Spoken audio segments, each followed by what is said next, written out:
shot. Zach is at full draw. Oh, he kind of pushed through that one pretty fast. He was at full draw while the whole crowd was still erupting from Ludwig's 10. Ludwig just needs to... Oh yeah, it will win if he hit the target. That's right. Oh, yes, he is excited. There is the scream. He's pumped. 19 years old. The champion of our first inaugural Leo Invitational. Incredible. Incredible. Just to be able to do that and go from start to finish without any big mess ups. He just kept going and just That was a consistent 9 or better, and without any real mistakes along the way. Yeah. He was a bit shaky at the end, but everybody would be. That truly was amazing. Welcome back to the Barebow Project. This is episode 131 with the newcomer, Ludvig Rohlin. Check out the Barebow Bulletin. Go to www.thebarebow.project.com. Subscribe for free to the Bulletin. You get all kinds of updates. Until next time, enjoy this episode. All right, everyone. Well, we're back. Barebow Project is back. A little bit of a hiatus. We'll get into that later on. But I am here with a special guest, and I'm excited for this to be kind of like a returning episode of sorts, because this young man who is aside of me right now on the podcast put on a show this weekend. I watched it live. And we'll be covering the Leo Invitational here shortly after Kings of Archery with Leo and Lars, so stay tuned for that. But I watched some amazing early season indoor archery, and this kid pulled a Barker. I shouldn't say kid. You're a young man. Do you know who Rich Barker is by chance, Ludvig? I don't think I do. Okay, I'm gonna give you some homework. All right. Okay. You want to go back to, and I believe it was 2018 or 19 Lancaster Archery Classic at some point in time. And you want to watch that top 8 shoot up. All right. Because in our group chat, while you were shooting, we referred to you as pulling a Barker, and you'll understand why when you watch it. But anyways, I digress. So this young man right here, Ludvig Rohlin, I'm saying that correctly? Yeah. Totally. Is the winner and champion of the inaugural Leo Invitational over in Sweden, Stockholm, right? No, actually Skara. Skara, I'm sorry. Correct. It's closer to Gothenburg. Yes, that's the club name too, correct? Yeah. That club name, yeah. So shout out to them as well. Is that where you shoot? Is that your club? No, Okay. but it's not very far from my club. It's about a 2-hour drive. So All right. Well, we know your name. So introduce yourself. Kind of give me some details of like who you are, where you're from, and really what got you into archery and Barebow specifically, Ludvig. Well, obviously my name is Ludvig, and I started shooting almost 6 years ago. 6 years ago in February. In the when I started, it was COVID, so I didn't really have like any opportunities to compete or anything. So I had 1.5 years of just practice before my first competition, which actually was the Swedish Junior Nationals in the U16 division, I think. Okay. Which I managed to win. So that was fun. That's awesome. And also meet Leo for the first time. Important. Yeah, Mike, I got that picture here. No. Yeah. I'll be showing that. So and already by then. Your first competition was a national tournament and you won? Yeah. So for that 1.5 years of just shooting at home, I presume? Yeah, my home club. How did you learn? What did you do? How did you decipher what you should and shouldn't be doing? Well, I think I got like a lot from just logic, since I I wasn't. I was kind of like I wasn't that young when I started, so I had like Sure. good like thinking ability. So I was like thinking, how should I be shooting? What makes the most logical sense to me when I shoot? And then I also had a couple other people in my home club who helped me a lot with the basics. Um, and then, in the U16 division in Sweden, we are like, I think we were 8 people back then. So the divisions are really, really small. Um, uh, Although we have quite a lot of competition, even though we are Right. so few. Um, but you don't have to win over 60 people um, that you might have to in the US. So it's that way for all the way up to the U21 division. Gotcha. Last nationals in 3D, junior nationals in 3D, we were 2. Wow. It was me and one other guy. So maybe that not that big of an accomplishment, but still. No, it still is. Um, Don't sell yeah. yourself short. It's still you showed up. You showed up, and scores speak for themselves. So Yeah. don't ever sell yourself short because of a lack of competition, because in reality, you know, those tournaments mean a lot. But when you're shooting side by side with Leo and Eric and Frederick when he's shooting Barebow and some of the other that are the others that are shooting over there on a regular basis, those victories are sometimes just as important, and you're competing Yeah, against some of the definitely. best of the best. Yeah. So, like again, don't ever sell yourself short on those accomplishments just because there was 2 or 6. And America's really not that much different. I mean, maybe on a national standpoint, it's a higher volume right now, but we weren't Yeah. always that way.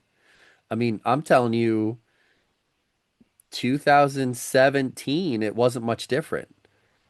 Yeah. We started the Barebow project in 2000, late 2018, and we contributed it significantly in some ways to growth. I don't want to take credit for it, but like there was something or someone out there really talking about it all the time. Yeah. But then the numbers just like shot up, and I hope that with like this new like Leo's tournament and large background in sports and writing and like that promotional side, like I'm hoping that Sweden sees that same growth. The country, not Yeah. just locally, just in general, and kind of bolster that, population. But Yeah. anyways, moving on. I apologize for getting sidetracked. I told you it was going to happen. um, well, when I met Leo at that first competition, I kind of like told myself, you know, I'm gonna try to beat I'm gonna beat this guy before he's not a junior anymore. So for like the first 2 years of competing, my goal was just Leo, Leo, Leo. And for the first year, I wasn't in his. He was in the U20 division, and I was still in the U16. So I got to watch him like beat world records and all that. But then uh, my first U21 competition or nationals, that's where we met usually, since he's from Stockholm and I'm from the most southern part of Sweden near Malmö. Um, I obviously got beaten really bad, but I was also like way ahead of the third guy, so I could see myself like improving steadily. Right. Um, and then it was probably 2.5 years after I started shooting, I got into the Swedish archery school that Leo also went to Yeah. in Hallsberg. Um, and that gave me the opportunity to really start practicing and training a lot every day after school. It And that's where I saw the most growth. really. Like in the first half year I was there, I went from like probably 240 indoors, 80 meters, to somewhere around 240 and 250 to 270s in practice, just in half a year of consistent practice. And that's where I really got like kind of close to beating him. I think I beat him on some of the smaller competitions already back then. But it was really hard to like just get the chance to beat him, because the seniors that I competed against, in Sweden, since we don't have that many juniors, me and Leo, when we were still juniors, we always went up to the senior division and competed against like Eric and all the other great guys. So for me to beat him in those competitions, I needed a bit of luck to get paired up against him. But then his last year of junior competition at the Swedish Junior Nationals outdoors in Target, 40 meters, I think. He beat the Swedish junior record in the qualifying, and I think I was 40 points behind him or something. We went into the matches. Both of us, I think we got 6-0 in all of our matches up to the final. And then we just started like taking points off of each other. So we got to 5-5 in the end. And we both shot 10s in the shoot-off, but mine was 3 millimeters closer to center.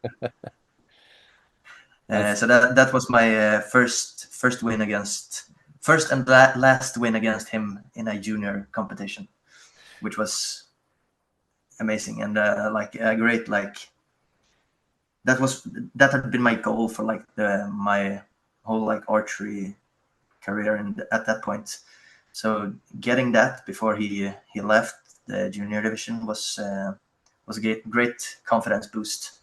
And I think a week after that, I raced the 50 meter junior record in Sweden to 5:59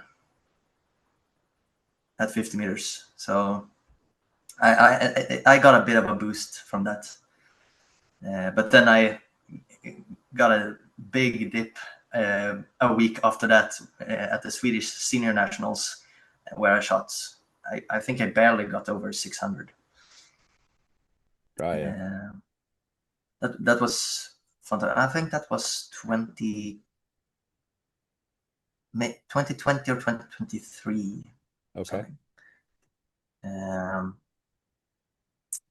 And then where did I go from there? We can go back to the archery school here in Hallsberg, where let's do that, because I had where a I'm question. still here. I have a question about that. All right. I remember doing a podcast with Leo while he was in school. It was like we talked. It was like 2:00 in the morning, and he's doing a podcast with me. And can you go into detail how the archery school works? Because in America, that's kind of a foreign thing to us. We don't have that, essentially. We have like like I work for one. We have cyber charter schools where you can do online schooling, and then kids can train all day long and train with coaches and whatnot. You know what I mean? But we don't have like actual schools that you go to get instruction per se. And I don't know if you got instruction. Did you have a coach? Was it just part of like your shooting was part of your curriculum? How did it work? So it's basically normal. It's kind of the equivalent to high school in Sweden. Sure. And we have a program which is called NIU, which is so National Sports Education, which is Nationell Idrottsutbildning in Swedish. Okay. Which is basically just the normal high school curriculum, but there is like sports, the specific sport incorporated as lessons throughout the whole 3-year period. Okay. We do it. So on Mondays we had like an hour in the morning where we um, had shooting lessons, or kind of, where we went down to the archery range with our 2 coaches, one specializing in recurve and the other specializing in compound. But most of the archers were Barebow.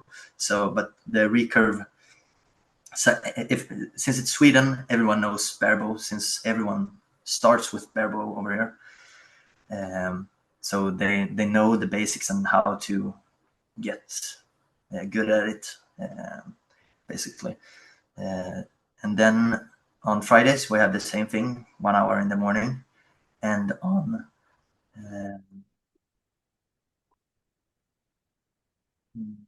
Wednesdays we had like a competition and training lesson where we or competition and training information lesson where we just learned how to train properly, our bodies, how to gym and all of that, and how to think when competing, how to like control nerves and how to set goals. And that, I think that was the most important part of the whole program. Sure. Since the shooting we could always do like in the evenings with the coaches were still there, but the competition and training lessons, that was only like specific for the school, and it's hard to get that anywhere else. So that was one really good thing. And then we compared to where I lived before I moved here to Hallsberg, I can actually practice whenever I want here. So we can go down to range at any time of the day, 24/7, basically, compared to home where I had like 3 training sessions a week that were only 1.5 hours long. And that was the other part that made me really good. As I told you before, in the first half a year, I increased my practice scores by 20 to 30 points just by, or mostly by just practicing 3 times as much as I had been doing before. I think I averaged 1,000 arrows a week in that half a year. And was that 1,000 arrows a week? Was that like part of the curriculum, essentially? No. So that was me just going on my spare times in the evenings, practicing a lot, and then obviously also the Mondays and Fridays shooting. But the most important thing shooting-wise was me going there on my spare time in the evenings, since I had the ability to, and the shooting range was really close to where we had the school classes. where no where we had the classes, and also where all the archers lived, Right. since we had junior archers from all of Sweden come to Hallsberg, since it's the only place like this in Sweden. So it's quite rare. And we also had the same thing for basically every other sport. So in the same school, we also had orienteering,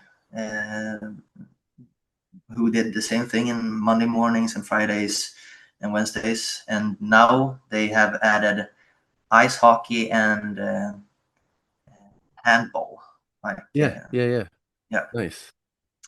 So that part is also growing.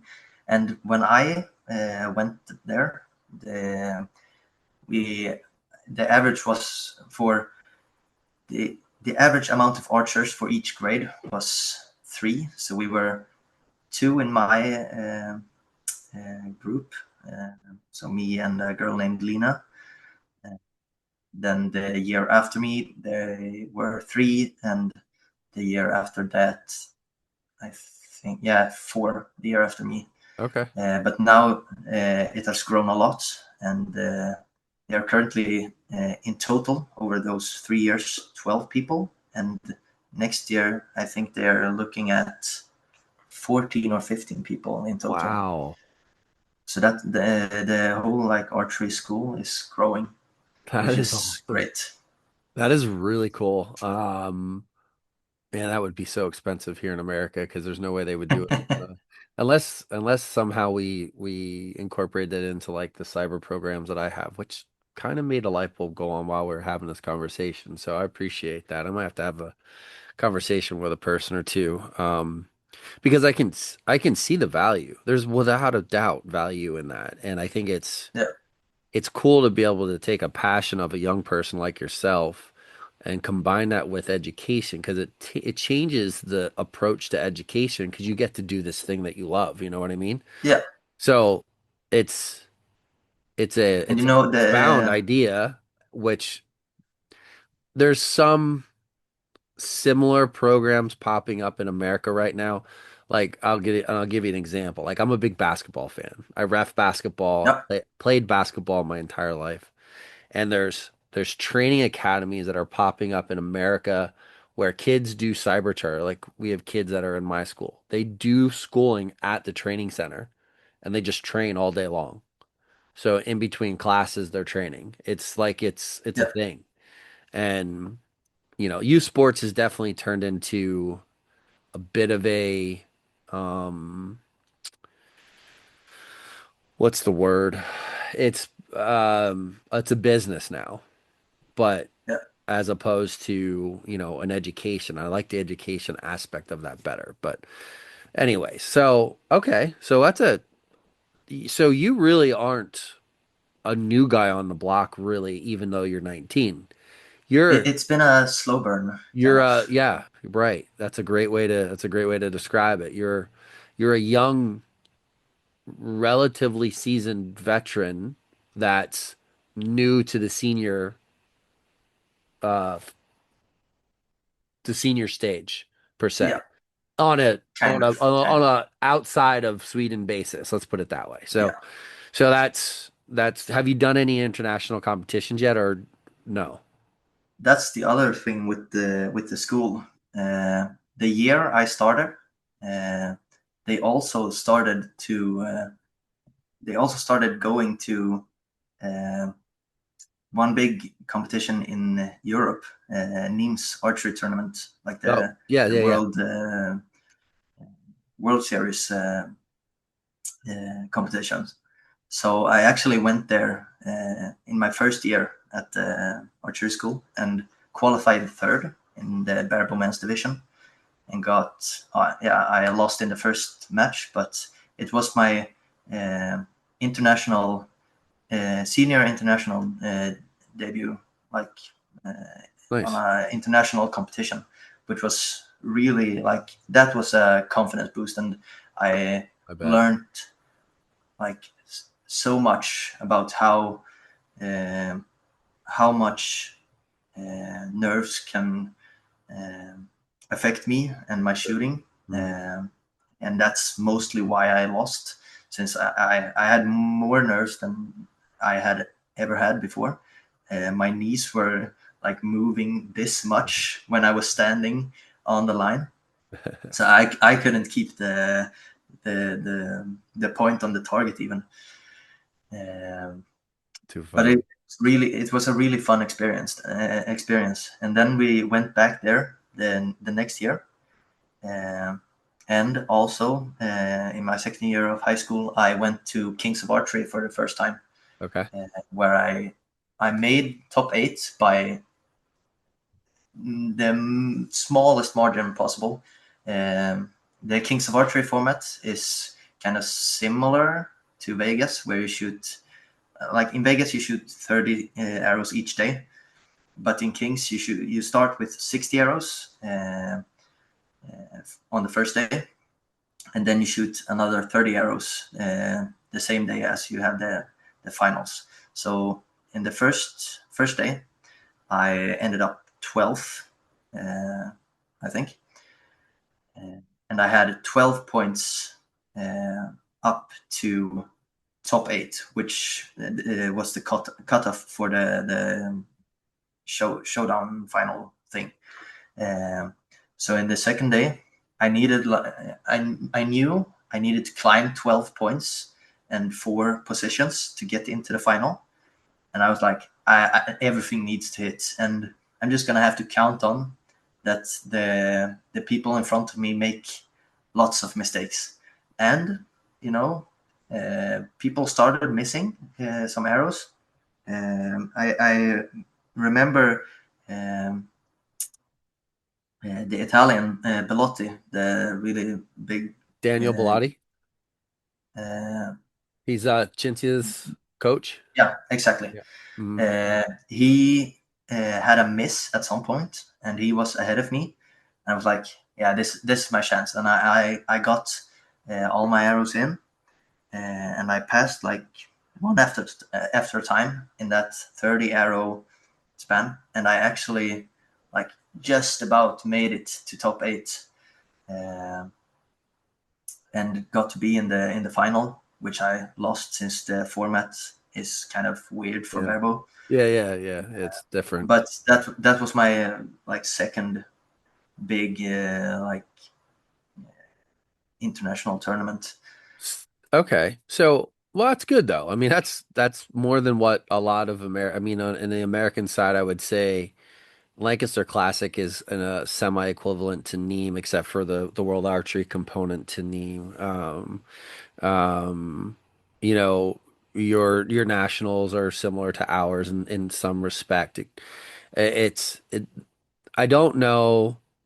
However, though, like if Vegas is something like I don't know if you have something like Vegas. Maybe Kings No, of Archery is similar in some it's similar capacity, in not the scoring format. wise or any of that stuff, or elimination wise or any of that stuff. But No, um, but it's you're so like I said, you're a young, seasoned but new to the senior game, senior stage shooter. yeah, So you're by far not a newbie. We'll put it that way. You're not a new guy anymore. With that being, compared to go ahead, go ahead. Leo and for example Cyprian. Leo like got catapulted into the spotlight from like almost like nothing. He had really bad target panic in Sweden, and couldn't, if I remember correctly, he couldn't like win the Swedish junior nationals. And then he, during Corona or COVID-19, uh, Yep. he practiced like same as me. He practiced just nonstop for that 1.5 years. We both had that period, um, and he got his shooting together and started winning like big competitions Yeah. in Europe. And then went to Lancaster, got into the final and all of that. And then Cyprian won Kings of Archery last year Yep. with me as the second position, Yeah. actually, uh, and got like 3 sponsorship opportunities Nice. right after. And then he went on to win the European Indoor Championships.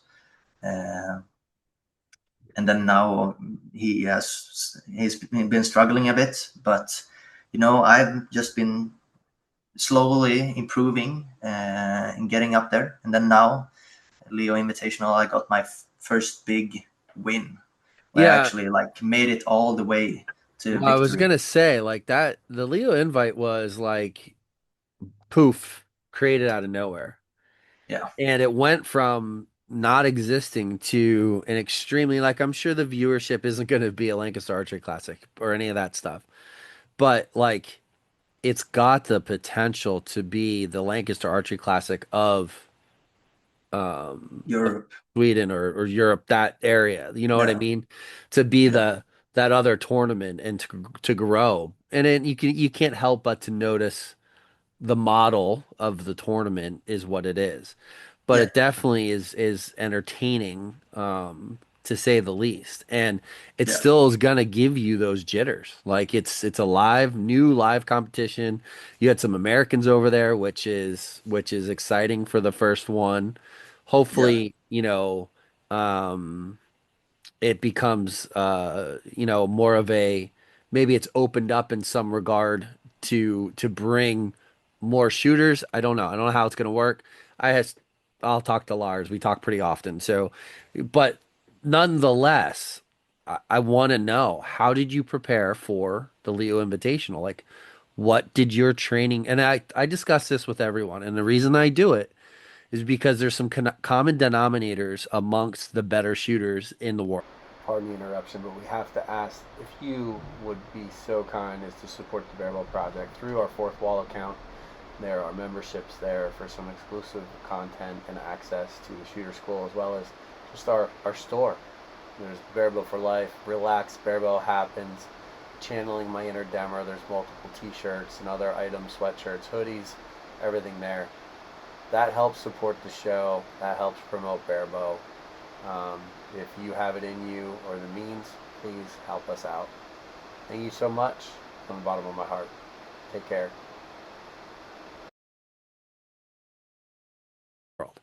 And the common denominators are oftentimes volume. They shoot a lot of arrows.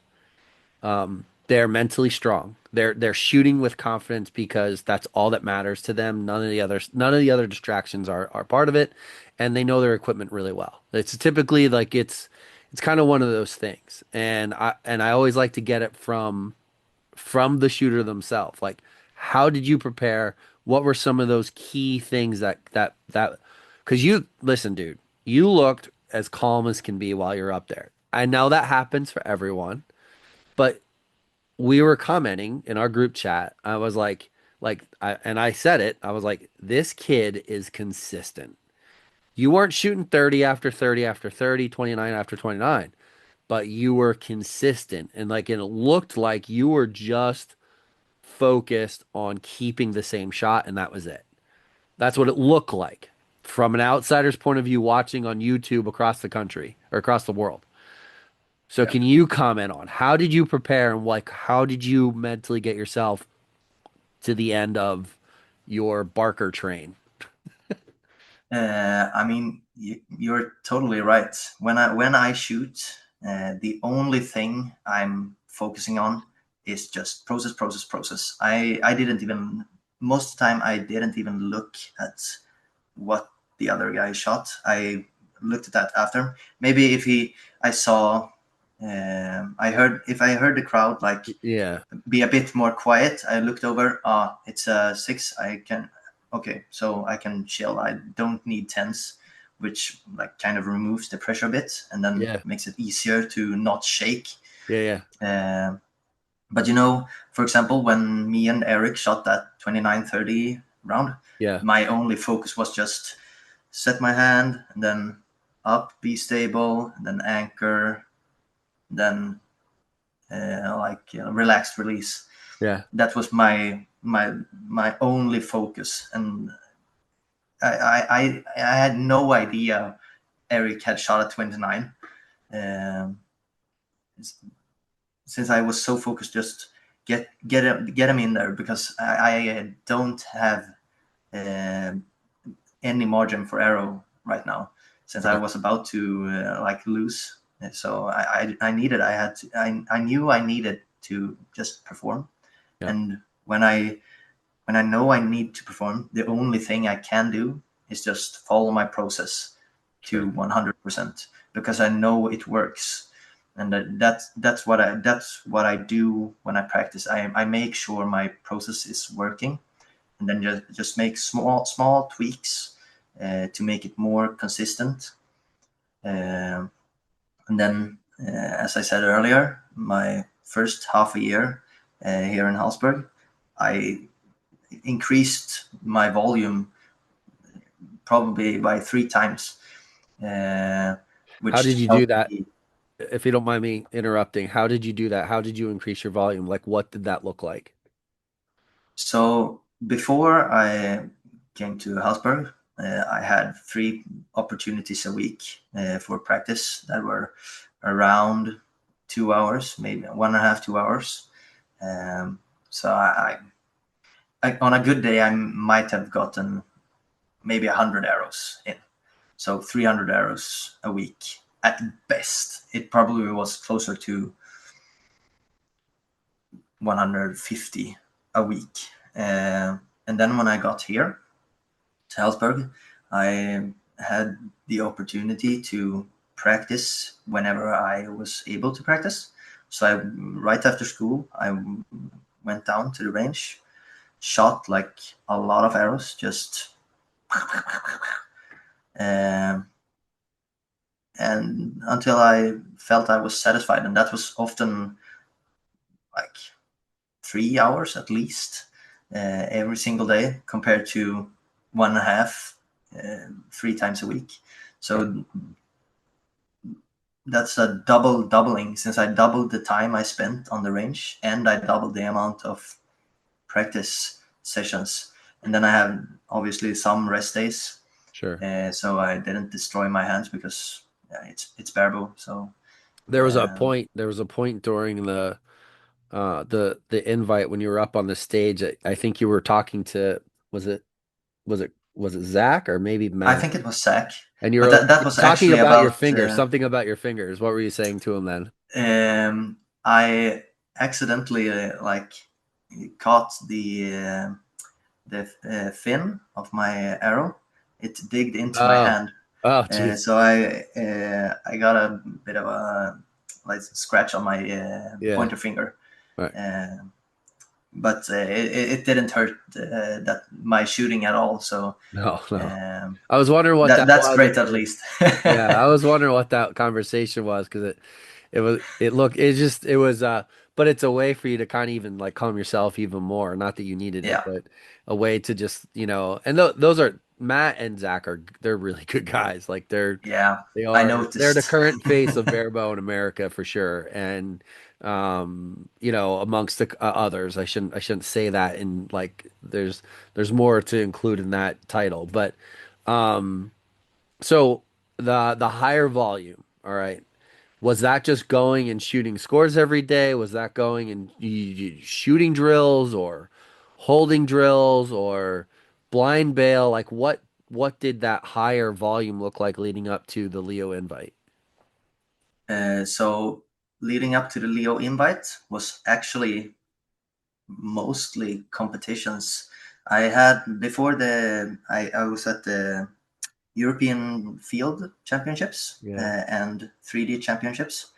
And I had a month, yeah, out of that I just practiced 5 hours every day for like a month.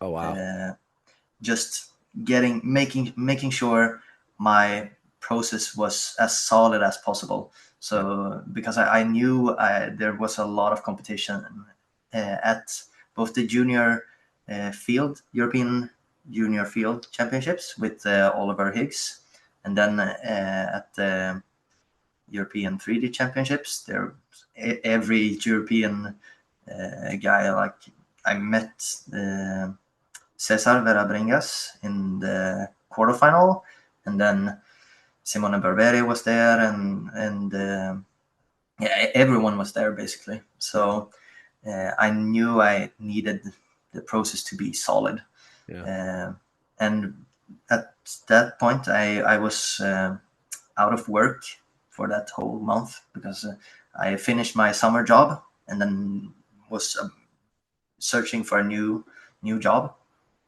And while doing that, my whole day was just what to do. I guess I'll shoot a lot, and then just focusing on building process and making it as consistent as possible. Yeah. So I changed my draw a bit to get my shoulder alignment Sure. more consistent, for example, and that needed to be set in stone. So I didn't like switch back and forward from my old style and the new one. since that wouldn't be great. And then competing in the field in 3D was almost a month of just competing and flying between countries Sure. and everything, which was also really good practice mentally. Obviously, the competitions are mentally tough, but then also flights and everything surrounding it is also a challenge sometimes. Yeah. You never know if there's going to be a problem or anything, and you just have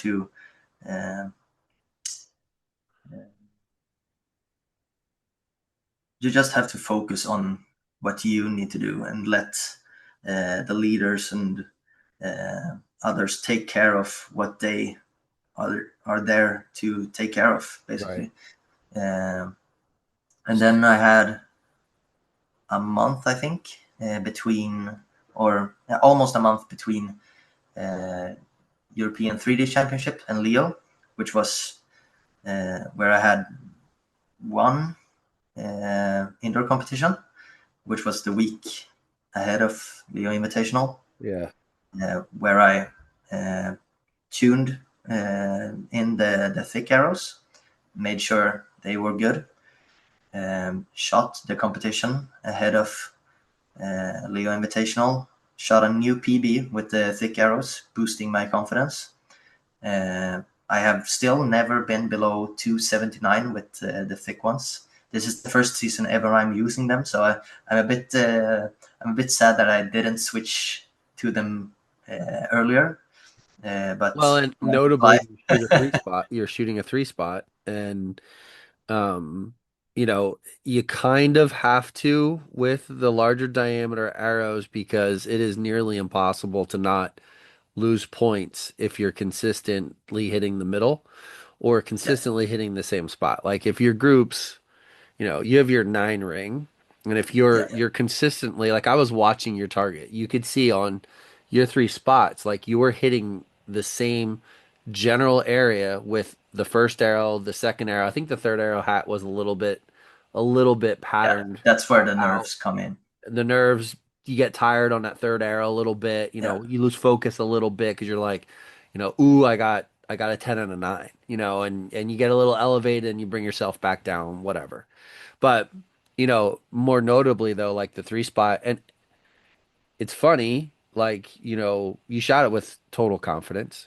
Um, 3 spot's just a 3 spot. yeah. If I mean, you're if as you're long as I don't miss, It's no I'm different than good. shooting a single face, other than like if you're a little bit um insecure about your consistency, a 3 spot's not for you. Yeah, So you have to gamble. Is your insecurity about shooting that 3 spot going to truly be beneficial, or do you need to work on that insecurity first and just shoot the single spot? Like there's a give and take there. But like we've seen incredible scores with fat arrows and single spots. I watched Demmer shoot back to back 90s in different 60 arrow rounds, which would have broke his own at the time world record. And he was like 291, 290, 289, like, and it was single spot. yeah. And Um, I think Eric Johnson also only shoots single spots, and he's shot He does. 300s. He does lose So sometimes to deflections. You're going to have yeah, deflections. It's not. yeah, It's not a. It may. It's going to happen it's sooner or going to later. happen. Yeah, There's no way that you're going to. It's just a gamble, and you have to be okay with that gamble. That's what yeah, it is. We've seen it in the classic. We've seen it in the shoot ups where somebody's shooting and an arrow deflects, and that could have been the difference in the match. So yeah, you have to be okay with the miss if that's what's going to happen, or you have to make sure that your confidence is so strong that you really don't care if it's a single spot, and you kind of don't care if you miss because that's the chance you're taking and you're not going there to yeah. miss. Like up here, you're not going there to miss, so it's not going to happen. No, yeah, exactly. So So I mean, my confidence was at an all-time high. We could tell. Uh, I don't think I watched it back the day after. I was just sitting there, but like how did I even manage to do this? It was just Great. insane to me. I mean, I didn't shoot much better than I usually do, um, but I didn't shoot much worse either. So I was just shooting my normal scores that I do in practice and in normal competition. Um, and I've never done that in. I don't think the other times I've been on like an international finals stage or in matches, I've Sure. always gotten like crazy nerves and not been able to like stand up almost. Uh, but this time it was like it was really different, and I was just confident that Cyprian, yeah, I'm probably gonna beat him with. I can I have. Um, I'm allowed to like have maybe a miss some set and lose it, but in the end, I'm probably gonna win, and that's a good warm up. And then I'm gonna get used to being here. And then Klaus, he was a bit tough. I got a bit scared, but I just went back to my process and hit the 30-29 in the end, beating him. And then just the nerves slowly died out, We could tell. and I was just back in my groove. There's I had a definitely, bit. I was a bit more shaky than I usually am. I yeah. could feel the arrow bouncing when I went up to draw, but then when I got into my anchor point, it was just stable as always.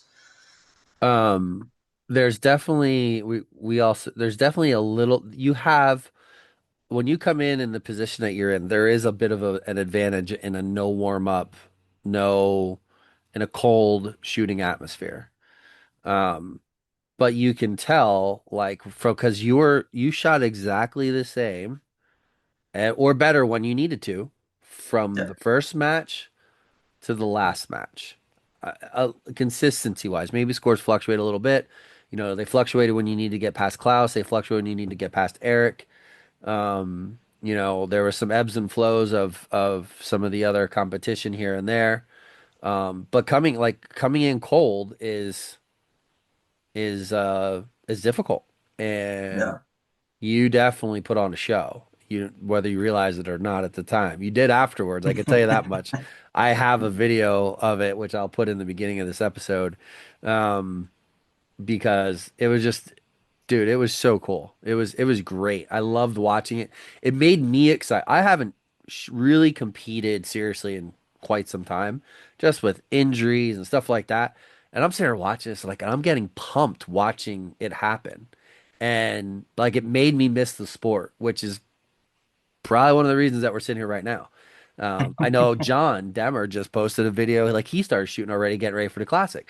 So Yeah, like saw it's that. it's definitely has ignited some fuel, at least for us in America. It looks like you guys kind of have it all the time. So, um, but like it's definitely it's exciting to watch. So here's the big question. We're approaching the end here. Are you coming to the Lancaster Archery Classic? Yes. Woo! All right. I am in the process of like planning and everything, but You have questions? Anytime, reach out. I know you have plenty of useful people over there that have been here before, but if you have any questions or whatever, don't hesitate to ask. That's exciting, man. You are gonna have so much fun.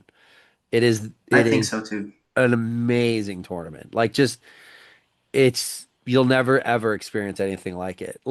Are you gonna do Vegas afterwards or no? No, Are you I'm gonna come right skipping back? Vegas for now. But if it would have been like it was Back to before, back. back to back, Yeah. we probably would have stayed. But Yeah. since we would need two trips, we're probably not gonna do Vegas Well, this a year. lot of a lot of people that come from out of country will come over, shoot Lancaster, and then just kind of vacation in between, and then shoot Vegas because it's like 2 weeks, I think. It's a 2 weeks time span or something between, I think, something like that.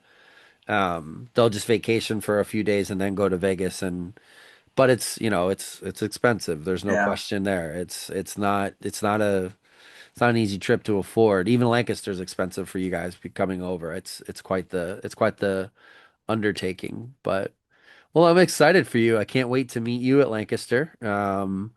It's um it's going to be a good time. I'm sure you'll meet all kinds of other people as well, but uh, we'll we'll be in the Barebow practice range. There's like three practice ranges, and there's one with the it's a shorter one with the grass. It just seems to be, and there's like tabletops and stuff like that. It seems to be the one that all the Barebow shooters migrate to for whatever reason. I don't know. It's where we It's end a bit up. weird. Yeah, well, we are weird. We are the weird ones in Yeah, archery. So but the good everybody knows ones. it. Yeah, for sure. We definitely know how to have more fun than the wheelie guys and the Olympic recurve guys, but and women, men and women, I should say. But any other goals for this year before we shut this thing down? What any goals for this year? Something that you're trying you here, hold on. One more question. Leo had a list. I know early on, I mean, Leo was like your age. He had a list, and he slowly was internationally just chipping away at that list. Do you have a list I per mean, se it's a short list since I've since this been weekend? around, but in the background, Yeah. uh, and I think it's mostly the Americans left. I mean, I have like David. I haven't met him in a match yet. David Uh, Jackson. yeah, David Jackson, and some of the other like Europeans. Uh-huh. Uh, but I've already like chewed down most of the really good archers. I've already beaten everyone in Sweden. I think Eric was the first time this weekend, Okay. All right. um, in matches at least. Uh, but I mean, now I have Alkenholt beaten. I also had that before. I think we had some small competition in Sweden where he showed up and I beat him by I think 6-4 in matches. There's uh you're So you're gonna have it's I'm not sure that you're long. gonna have some new names on your list when you come to Lancaster. I Unless you probably beat will. everybody. Yeah, I shouldn't say that. You The have it in you. sweeper. You could come in. Instead of it, you run somebody running the Barker. We're going to be calling it the Ludvig or something, or you're going to be rolling right through everybody. Well, that was corny, Yeah, but you know whatever. my last name, Rohlin. Yep. It's like you have it, man. You have it. The I think Lancaster's so too. the atmosphere of Lancaster is a little bit different, though. I can imagine. Hundreds and hundreds of people watching you.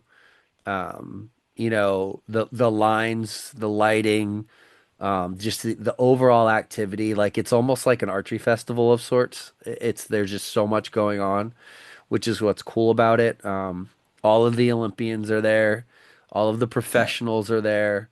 It's like the one indoor tournament that your 3D and outdoor guys that don't shoot or field guys that they don't shoot indoor any other time of the year. They don't shoot indoor nationals. These people show up and shoot that. They shoot Vegas, and then that's it. Like we have a lot of Americans that do that from a compound, even some on the Olympic recurve side. But um, yeah, looking for. Are you coming with by yourself? You coming with Lars and Leo? Are you coming with family? What's the? I haven't decided completely, but Yeah. I know my mom wants to come with me since she went to college. She had like a swimming scholarship Okay. when she was young, and Was she she in has a lot of America? yeah. Oh, nice. She has a lot of friends over there that she wants to meet. So we might be staying for a long time and doing the Vegas, Sure. but we're still planning. So I know she wants to come with me, Yeah. but I also might be going with the Danes or Okay. the Swedish, some of the Swedish guys. Yeah. We'll see. Good. Well, you're going to be in good company. They're all good people. I never in a million years would have expected to have so many friends across the globe, people that I speak to, frequently, or it's so cool. The Barebow community is different in that regard. Maybe not. I mean, I'm sure that there's other friendships that develop in the other categories, but Barebow's definitely different, as you well know. Yeah, It's definitely different. So. All right, man. Well, listen, congratulations once again. It is just so much fun to thank you. watch. You're very well spoken. You are amazing shooter, and I can't wait to see you and shoot alongside of you at the Lancaster Classic. You're gonna have a great time. All right. Thank Good you. enough, man. All right. We're gonna shut her down. Thanks for watching the Barebow Project, everyone. Go follow up. You know what? Social media, real quick. Any place that you want people to follow you, shout out to any of your companies, any of that stuff? I mean, my big archery sponsors are Maibo and Uka, my left. Okay. Uh, in my opinion, the best Barebow combo um, right now. And then the Dragebue with the buy drop 2020. Frank Um, Baller. Yep. those are amazing. Yep. I have two And of them. then my Instagram is where I post regularly, and Facebook, where it's just Ludvig Rohlin. It's just me, Okay. and I try to post when stuff happens, and mostly just updating my like hometown, what's going on. They are really uh, they love to follow me on the big competitions and everything, and I always get like loads of comments from my little home village in Skåne, in most southern part of Sweden. Um, Everyone is just like, "Ah, congrats! You are amazing." Uh, so I write everything in Swedish for them, but Sure. I mean the social media uh, has become uh, good enough, so we have translation built into the apps. Yes. So I'm not really worried uh, about that No, you're that good. much. So It works just fine yeah, and you're good. You don't have to do the translation version just to make multiple posts or write it twice. You're good from yeah, our side, but you're gonna become popular real quick. So, manage that however you seem fit, but it's going to happen and people are going to know who you are. This podcast, despite it was a little dormant for a minute, but like this podcast, to be honest with you, is in 90 plus countries across the globe. That's that's data a that I lot. have. That's not you know downloads and views matter less to me when I know that there's multiple archers in 90 countries across the globe listening to it. So, you know, you're going to get out there. My bow is going to get out there. And that's why and I want them to. I shoot for Hoyt. I love Hoyt, but I want to see my bow be successful because the more bare bow companies that are successful, the better bare bow is going to ultimately be, Exactly. the more Yeah, money totally agree. that can roll into supporting archers and growing the sport because, we don't have that. We don't have the accessory companies and the sights and the stabilizers and all the things to really help fund the sport. And you're gonna meet them. Rob Koffold, shout out to Lancaster Archery. They, without a doubt, Barebow would not be where it's at without their support from our national standpoint, but really it's had an influence on an international standpoint, international effect as well. So, but anyways, all right, enough of all that conversation, dude. Keep rocking it, man. You were awesome. It was so much fun to watch. Keep it up, and I can't wait to finally shake your hand and in person when at the classic. All right, safe travels to you I'm looking and forward to it. everybody. Yes, sir. All right, I'm just gonna stop recording real quick.